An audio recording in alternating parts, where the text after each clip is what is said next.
Muslim does not swear. He does not use abusive language. He does not splutter expletives. That's not the way a Muslim speaks. A Muslim speech is noble and pure, and it's dignified. This is something that happened yesterday. A friend of mine was telling me that he was going to the masjid and a car almost hit him. You know what he said? He said, "Oh, sugar." He said the other word. Starts with an SH. He said the bad word. He said, now the guy came this close to me. He said, imagine he hit me and I died. That would have been my last word. Can you imagine the S word or the F word being your last word? And then on the Day of Judgment, you're resurrected doing what you were doing on earth. So people on the Day of Judgment who died in Hajj, they will be saying, Labbaik Allahumma Labbaik. People reciting the Quran will be reciting the Quran. You'll be saying, oh shh. That's not good. But people, they got used to that. They got used to the bad words.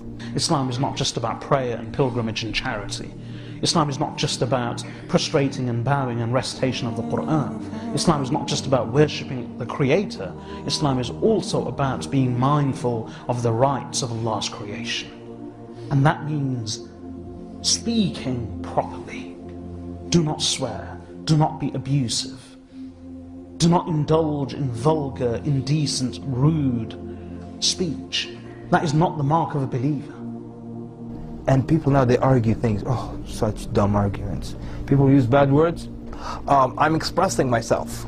Oh, you're so clever. There are no more adjectives and adverbs in the English language? You have to throw the F word everywhere to express yourself? Foul mouth. Now, the problem with bad words, because now bad words is cool, right? You know, the guy said this, I cursed him out. People come boast to each other about how they curse somebody out. I let him have it. Oh, mashallah. MashaAllah, you're a hero now. Some people, what they do, is just their habit. Now, if they want to comment on how cold the weather is, they begin the sentence with a few expletives. And then later the fact that it's cold comes along. It's stars and hyphens, cold. It's a good number of expletives, hot. Even when they're happy, they say, this is good number of expletives, good. What if on the Day of Judgment, everyone's going to get their books that has everything you said and did. Imagine now, you're going through your book, because 50,000 years the people are standing waiting for the judgment to begin. When it begins, books start falling into people's hands. So you get your book. You start looking through it now. And it has stuff you forgot about. Good deeds, bad deeds, everything. Then you come to the F chapter. Your F word. And here you are. Page after page of you being so thug-like and cool. F word. All over. Pages full of F word. F word. Did I say anything else in this dunya? F word. F word. F word. How thick is this chapter? You lift it up. F word, F word, F word, F word, F word, F word. How many times did you say this? Now imagine, who's writing that when you say the F word every time? Angels. How does Allah describe the angels? Kiraman katibin. His most honored creatures. And you're making them write this? Honored creatures of Allah, and here they are. If you speak straight, your deeds will become good and pure. Your tongue has an effect on your arms, on your legs, and on your limbs. That's why Imam Tirmidhi rahmatullahi relates a hadith in his Sunan that each morning the limbs and the organs of the body, they plead with the tongue, and they say to the tongue, ittaqillaha fina fa innama nahnu bik, fa in istaqamta istaqamna wa in i'wajajta i'wajajna. They say to the tongue, O tongue, every morning, fear Allah in us, regarding us. For we are as you are. If you are straight, we are straight. If you are bent, we are bent. That's hadith of Rasulullah sallallahu alayhi wasallam. One utterance of the tongue during a period of fitna is like the striking of a sword. That's a hadith.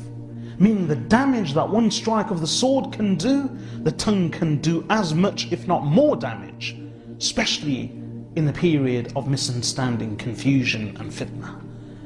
Therefore, no matter how angry we may be, how worked up we may be, the best advice of Allah and His Rasul sallallahu alayhi wasallam is to control oneself.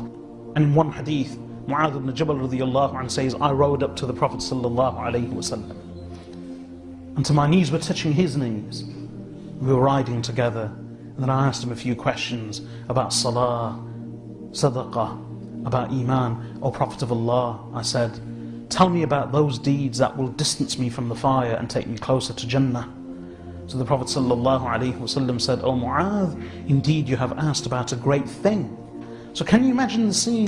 The Prophet ﷺ is riding, Mu'adh ibn Jabal radiyallahu anhu is riding next to him. He has just given him a mini sermon about all the good deeds and the greatest deeds of Islam. And then the Prophet ﷺ said, should I not tell you something that encompasses all of the above? Mu'adh ibn Jabal radiyallahu anhu thought, what could that be? Of course, Ya Rasulullah. The Prophet ﷺ with his noble fingers put his fingers on his tongue and pulled it out, and said to Mu'adh ibn Jabal, guard this.